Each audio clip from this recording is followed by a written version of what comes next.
Hi everyone, this is Aaron for Zollotech, and we're going to unbox the LG Lucid. The LG Lucid is the latest LG smartphone, and it brings a lot to the table for a pretty reasonable price. It's $79.99 with a 2-year contract. Let's go ahead and unbox it. Now the phone itself is a little bit different design from what I've seen online anyway. Here's the phone. We'll take a look at what's in the box in just a moment, but there's the phone itself. Here's the box, and we'll dump out a couple different things. Different kind of box, doesn't have the top that pulls off, anything like that. Not a big deal, but here we have an AC wall adapter. Looks like just plug, USB on the back. No big deal, kind of typical. Here we have our USB cable. This is a micro USB, and it's hard to see, so I'll go ahead and open it up here. Here's the cable itself. You can see there's USB. Here is micro USB, plugs right into the phone itself. Let's move the box out of the way.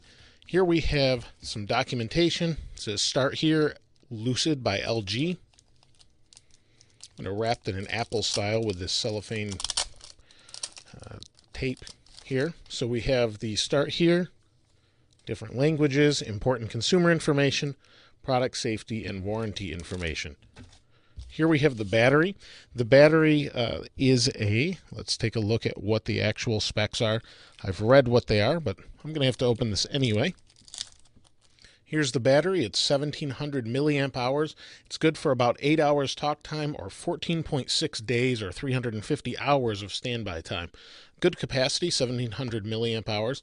Here is the phone itself. Now before I pop the back off, let's take a look at the phone. I haven't really seen one of these. So here we have a square design, rounded bottom.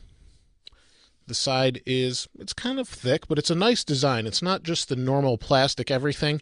Here we have some metal around the side. Looks like we have our power sleep wake button on the side here. On the top, we have a 3.5 millimeter headphone jack, microphone, noise canceling, I'm assuming. On the side here, we have another button. Looks like it might be, I guess maybe it's not a button. Volume rocker up, down, micro USB. Nothing really on the bottom. On the back, you can see it's catching my fingerprints. It does have kind of a red tint to it behind the plastic. This is plastic. We have our speaker down here, speakerphone. So pretty typical as far as LG goes. Now the screen itself is actually supposed to be pretty nice. It is a 4-inch 480 by 800 resolution. So it's not crazy high resolution like some of the newer phones, 720p, that sort of thing, but it is $80 on contract, so pretty good. The specs are 1.2 gigahertz dual core processor, 1 gig of RAM, and 8 gigs of internal storage, so that's pretty nice. Let's go ahead and pop the back off, and while we do that, we can take a look at the 5 megapixel camera. It also has a forward-facing VGA camera, 0.3 megapixels. But here's the phone itself. I do have a SIM card for this, so I'll go ahead and pop the micro SIM into it. Goes this way. Pop the battery in. So the phone feels like it's built pretty well. I don't see any expandable storage in here, but it does have 8 gigs of RAM. I don't see any, like I said, I don't see any micro SD slot. Oh, there's one right here on the side. So we do have a micro SD slot on the side. So it is expandable, but it does have 8 gigs internal. There we go. Let's go ahead and turn it on. There we go. The phone just vibrated there, so I'm assuming it's going to have haptic feedback as well. Weight is pretty good. It is a little bit heavier than I would have expected.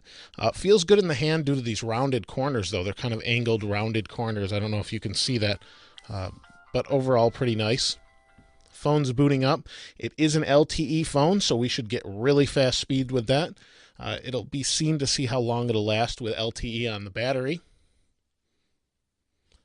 And here we have setup. I rebooted the phone after setting up my information on it, and here we have the main screen. Now, the one thing that's a little bit disappointing about this phone is it runs Gingerbread Android 2.3. While it doesn't necessarily look bad, it's just a little disappointing that we're a couple versions behind, basically. There we go. It says pinch to collapse categories. So this is LG's different UI. Now the touchscreen is responsive. It's an IPS display. It's not an AMOLED, anything like that, but it looks great. We're under pretty bright light here, and it looks great. Now the phone does feel a little bit better than your typical LG phone in the hand, but you do have this plastic back, and you can definitely tell it's a little bit plasticky. It does not feel real premium, but it isn't necessarily a premium phone. But responsiveness wise, it feels pretty good. I'll go ahead and review this for the next week or so, and then we'll come back and do a full review. Now, if you have any questions or comments, or you've used this phone, please go ahead and place your experience below in the comments. As always, thanks for watching. This is Aaron. I'll see you next time.